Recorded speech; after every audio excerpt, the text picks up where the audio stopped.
Hallelujah. प्रभु यीशु मसीह में सभी को जय मसीह की। आइए सुंदर सुबह में अपने परमेश्वर का एक बार फिर से धन्यवाद करें कि हमारे प्रभु ने हमें सुरक्षित रखा, जीवित रखा। हम रात को सोए, परमेश्वर ने अपने स्वर्गदूतों को हमारे लिए चारों ओर तैनात किया कि वो हमारी रक्षा हिफाजत करें। पवित्र आत्मा ने अपनी अगुवाई को हमारे बीच में रखा। हम अपने परमेश्वर को धन्य कहते हैं। हमारा प्रभु जो सदैव हमारी रक्षा करता है, हिफाजत करता है, नए दिन को हमारे जीवनों में देता है कि हम उसके नाम की महिमा कर सकें। हम अपने प्रभु को धन्य कहते हैं। आइए आज की सुबह में देखते हैं कि परमेश्वर ने कौन से वचन को हमारे लिए तैयार किया, कि परमेश्वर उस वचन के द्वारा हमें अपनी आशीष से और अनुग्रह से भरे, और परमेश्वर का वचन हमें कौन सा मार्ग दिखाना चाहता है कि हम उस पर चलें। हम देखेंगे व्यवस्था विवरण की पुस्तक 31 अध्याय की 8वीं आयत, जिसमें परमेश्वर का वचन इस प्रकार कहता है, और तेरे आगे आगे चलने वाला यहोवा है, वह तेरे संग रहेगा और ना तो तुझे धोखा देगा और ना छोड़ देगा। इसीलिए मत डर और तेरा मन कच्चा ना हो। आमेन, हालेलुया। प्रभु यीशु मसीह का वचन कहता है कि और तेरे आगे आगे चलने वाला परमेश्वर यहोवा है। हालेलुया। हमारा प्रभु, हमारा परमेश्वर, वो खुदा, वो परमपिता परमेश्वर, जिसके विषय में हमने पढ़ा है कि प्रभु जब मिस्र देश से इसराइलियों को लेकर आ रहे थे तो परमेश्वर सफर में इसराइलियों के साथ थे। वो बादल का खंबा और आग के समान के साथ साथ चलते थे।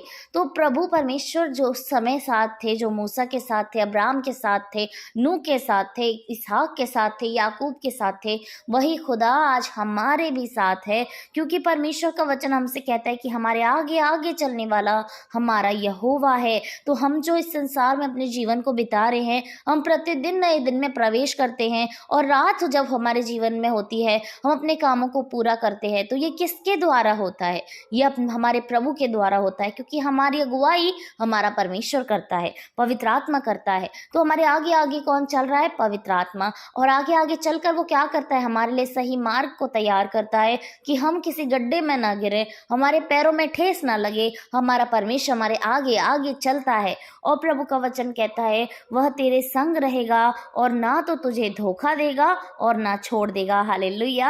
हमारा परमेश्वर हमारे संग रहेगा, मतलब कि हम जब अपने जीवन में चल रहे हैं, हमारे जीवनों में बहुत सारे लोग आते हैं जो हमारे साथ साथ चलते हैं, हमारे साथ सफर को तय करते हैं, और रास्ते में हमें छोड़ भी जाते हैं। कई बार अपनी मर्जी से, कई बार नेचुरल तरीके से वो हमें छोड़ जाते हैं। लेकिन परमेश्वर का वचन कहता है कि वह हमारे संग रहेगा और ना तो हमें धोखा देगा। मतलब हमारा परमेश्वर हमें कभी धोखा भी नहीं देगा। इस संसार में कितने लोग ऐसे हैं जो अपने हैं, पराए हैं, लेकिन लोगों को धोखा देते हैं, वो उन्हें छोड़कर चले जाते हैं। लेकिन प्रभु का वचन कहता है वो खुदा जो हमारे साथ में है, हमें धोखा नहीं देगा और ना हमें छोड़ेगा। हालेलुया। इस संसार में प्रत्येक जन को हर जन छोड़ देता है। मतलब इंसान किसी के साथ तभी तक रह रहा है जब तक उसका खुद का भी प्रॉफिट हो रहा हो। एक माता पिता का प्रेम ही है जो अपने संतान को निस्वार्थ प्रेम करते हैं, कि उनकी संतान के लिए कुछ कर भी नहीं रही हो तब भी वो उन्हें प्रेम करते हैं। लेकिन उनके भी एक धीरज का और एक झेलने का समय होता है कि वो कब तक उस चीज के लिए करेंगे। लेकिन प्रभु का वचन कहता है वो कभी हमें नहीं छोड़ेगा। यानी हमारे परमेश्वर ने कह दिया कि वो हमें नहीं छोड़ेगा, तो हमें सच में नहीं छोड़ेगा। हमें परमेश्वर कभी नहीं छोड़ेगा, ऐसा उसका वचन कहता है। और इस वचन पर हमें पूरी रीति से विश्वास करने की जरूरत है। और प्रभु का वचन कहता है इसीलिए मत डर और तेरा मन कच्चा ना हो। हालेलुया। तो आज यदि आपके जीवन में कोई परिस्थिति बुरी है, आप किसी सिचुएशन में फंसे हैं, आप किसी बीमारी में हैं, आपके बिजनेस में आपको लॉस हो रहा है, आपके घर में प्रॉब्लम्स चल रही हैं, क्लेश है, लोन है, अपना घर नहीं है, वो तंगी है, तो यीशु मसीह आज आपसे कह रहे हैं कि मत डर और तेरा मन कच्चा ना हो। हालेलुया। आज यदि आपके जीवन में कोई समस्याएं हैं तो परमेश्वर कह रहे हैं मत डरो। अपने जीवन की वो तमाम बंदिशें, तमाम चिंताएं, तमाम परेशानियों को एक तरफ रख के इस प्रभु के वचन पर आज आप भरोसा करें कि आपका मन कच्चा ना हो और आप ना डरें, क्योंकि वो हमारा परमेश्वर हमारे साथ साथ चल रहा है। यदि आप अपने जीवन में परेशान हैं, कोई कष्ट को झेल रहे हैं, कोई दुख को झेल रहे हैं, जीवन में में किसी प्रकार की तंगी को झेल रहे हैं, तो आप इस बात को याद रखें प्यारों कि आपके इस समय से आने से पहले तक हमारा यहोवा परमेश्वर उस समय से गुजर चुका है। वो आपके आगे आगे चल रहा है, और जब आप इस समय तक आप पहुंचे हैं और आप सुरक्षित हैं, तो आपका यहोवा परमेश्वर आपको नहीं छोड़ रहा, वो आपके साथ है और वो आपके आगे आगे चलकर आपकी अगुवाई कर रहा है, और वो आपको नहीं छोड़ेगा। वचन कहता है वो आपको नहीं छोड़ेगा और वो आपको धोखा भी नहीं देगा। एक समय का इंतजार करें, एक मंजिल का इंतजार करें जहां यहोवा खुदा आपको लेकर जाना चाहते हैं, और निश्चय हमारा परमेश्वर हमें नहीं छोड़ेगा, हमें धोखा नहीं देगा। इस संसार में लोग वादे करके तोड़ देते हैं, हमें अच्छी अच्छी चीजें दिखाते हैं कि वो हमें देंगे, हमारे लिए करेंगे, लेकिन वो लोग छोड़कर चले जाते हैं, हमें धोखा देते हैं। लेकिन यहोवा खुदा ने अगर आपसे कुछ कहा है, वो कहीं आपको ले जाना चाह रहे हैं, तो निश्चय परमेश्वर लेकर जाएंगे, आपको उत्तम देंगे। इसलिए वो कहते हैं मत डरो, तुम्हारा मन कच्चा ना हो, क्योंकि यहोवा खुदा आपके साथ है। इसलिए निश्चय हमारा मन कच्चा नहीं होना चाहिए। आज जितने भी लोग इस समय में बड़ी परेशान हैं, अपने जीवन की तमाम परेशानियों से जूझ रहे हैं, वो चिंताओं से जो लंबे समय से जूझते आ रहे हैं, वो प्रार्थनाएं कर रहे हैं, चीजें अभी भी पूरी नहीं हो रही हैं, तो निश्चय बड़ी ही धीरजता के साथ, बड़ी ही नम्रता के साथ अपने यहोवा परमेश्वर के साथ साथ चलें प्यारो, क्योंकि हमारा परमेश्वर हमारे संग है, वो हमारे आगे चल रहा है। वो हमें कहता है मत डरो, हियाव बांधो, मन कच्चा ना हो। हालेलुया। आपको और हमें इस वचन पर भरोसा रखने की ज़रूरत है। इस वचन पर जब हम भरोसा रखना शुरू कर देंगे, तो हमारे जीवन की परिस्थितियां बदलने लग जाएंगी, बशर्ते हमें पूरी रीति से, संपूर्ण मन से यहोवा ही पर भरोसा रखना है। तो निश्चय हमारी परिस्थितियां बदलने लग जाएंगी, क्योंकि हमें ये विश्वास है, और प्रभु का वचन हमारे विश्वास को पूरा करता है। उसका वचन कहता है राई के दाने के बराबर विश्वास रखो, तो बड़े बड़े कामों को देखोगे। यदि आपका विश्वास राई के दाने के बराबर है, तो आप बड़े कामों को देखने वाले हैं प्यारो। प्रभु का वचन है और निश्चय वो पूरा करेगा। हमें भरोसा रखने की जरूरत है। धन्यवाद करते हैं पिता को। हम धन्यवाद कहें आज के सुंदर दिन के लिए, आज के सुंदर वचन के लिए। आइए हम सभी लोग अपने आप को अपने परमेश्वर को समर्पित करें। धन्यवाद धन्यवाद धन्यवाद। राजाओं के राजा, सेनाओं के यहोवा प्रभु, आपकी महिमा हो, आपकी स्वर्ग में बड़ाई हो पिता, आपकी हमारे जीवनों में बड़ाई हो, इस संगति में आपके नाम की महिमा हो, प्रशंसा हो पिता। आपके नाम को धन्य कहते हैं प्रभु। इस सुंदर सुबह के लिए आपको धन्यवाद कहते हैं पिता।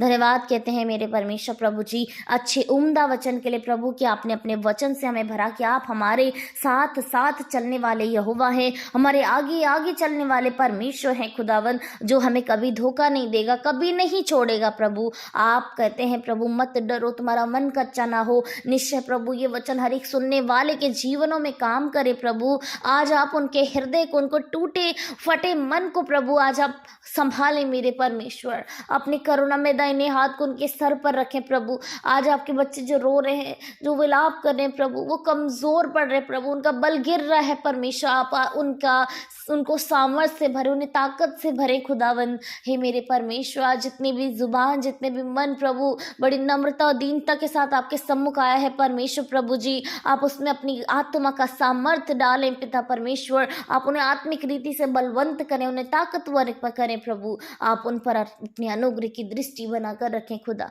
हम प्रार्थना करते हैं इस समय में मेरे प्रभु जी, जितने लोगों ने प्रार्थनाएं रखवाई हैं खुदावन, यीशु मसीह के नाम से वो अपने परिवारों के लिए सुख शांति चाहते हैं प्रभु। आप उनके परिवारों में शांति दे खुदा, उनके परिवारों में प्रेम दे खुदा। अब से लेकर सदा तक आप उन परिवारों की रक्षा और हिफाजत करें मेरे परमेश्वर। हम प्रार्थना करते हैं प्रभु जी, जिन बहन के लिए परमेश्वर प्रभु प्रार्थना रखवाई गई है खुदावंद यीशु मसीह को, आपके राज्य में आगे बढ़ने को है प्रभु। आपका अनुग्रह, आपका अभिषेक उस पर उतरने पाए प्रभु। और परमेश्वर प्रभु यीशु मसीह के नाम में खुदा, जब वो आपके राज्य की ओर आगे बढ़े प्रभु, तो निश्चय प्रभु यीशु मसीह आपकी ओर से पवित्र आत्मा उसकी अगुवाई करे प्रभु। स्वर्ग की ओर परमेश्वर, स्वर्ग की बातें खुदा, स्वर्ग के भेद यीशु मसीह के नाम से उस पर प्रकट होने पाए खुदावन। आप बड़ी अनुग्रह करे खुदा। इस संसार की तमाम बातें, जब इस संसार में शैतान चाहता है प्रभु कि वो आपके बच्चों को अपनी ओर ले ले, उस स्थान में ले जाए जो आपने उनके लिए नहीं बनाया है प्रभु, प्रभु यीशु मसीह के नाम से प्रभु आप उन सभी के मनों में बात करें प्रभु। शैतान की सारी योजना को हम डांट के बाहर करते हैं पिता। आपके राज्य की ओर आपके बच्चे बढ़ने पाए परमेश्वर, क्योंकि आपका राज्य बड़ा है, आपका राज्य फलवंत करने वाला है प्रभु। हम धन्यवाद करते हैं पिता। हम प्रार्थना करते हैं प्रभु, जिस बेटी का सर्टिफिकेट खोया है खुदावंद यीशु मसीह के नाम से उसका सर्टिफिकेट उसको वापस मिलने पाए प्रभु, और वो परिवार बड़े ही आनंद के साथ खुशी के साथ तुझे धन्य कहने पाए पिता। हम प्रार्थना करते हैं जितने लोगों ने अपनी बीमारियों के लिए प्रार्थना रखवाई है खुदावंद यीशु मसीह के नाम से, आप उनके सर का दर्द, आंखों की रोशनी यीशु के नाम से आंखों की रोशनी उनकी बढ़ाएं खुदा। उनकी आंखों की रोशनी जो कम हो गई उसे आप अच्छा करें पिता। सर के दर्द को दूर करें खुदावंद यीशु मसीह, आप उन पर अनुग्रह करें। पेट के दर्द की समस्या यीशु के नाम से जाए, शरीर में हड्डी मांस की जो भी दिक्कत है यीशु मसीह के नाम से चंगी हो जाए पिता। आप अनुग्रह करें खुदा, आप दया करें प्रभु जी। हम प्रार्थना करते हैं जितने लोग इस समय में आपसे अपने मुंह खोल कर मांग रहे हैं यीशु के नाम से प्रभु, आप उनके मुंह को भर दीजिए प्रभु, उनकी झोलियों को भर दीजिए खुदावंद, क्योंकि परमेश्वर आपका स्वर्ग का भंडार बड़ा है प्रभु, आपका हाथ बड़ा है प्रभु, आपका हाथ छोटा नहीं है खुदा। आप अपने स्वर्ग की भंडारों से उसकी पूर्ति करें खुदा। जितने लोग आपके सम्मुख बैठे हैं आपका अनुग्रह हर एक पर बना रहे प्रभु, हम ऐसा प्रार्थना करते हैं। हम धन्य कहते हैं आपके नाम को, धन्य कहते हैं आपके वचन को, धन्य कहते हैं इस समय में हमारे बीच में आपकी उपस्थिति को प्रभु। आपका सिंहासन स्वर्ग में और आपकी उपस्थिति कलीसिया में होती है, और जहाँ 2 या 3 आपके नाम से इकट्ठे होते हैं वहाँ ही वो कलीसिया होती है, क्योंकि वहीं आपकी उपस्थिति होती है पिता। हम धन्यवाद करते हैं प्रभु, सारी महिमा को हम आपको देते हैं, सारा आदर महिमा जलाल हम आपको देते हैं, और उद्धारकर्ता यीशु मसीह के नाम से इस प्रार्थना को मांगते हैं। सुने और ग्रहण करें। आमीन आमीन और आमीन।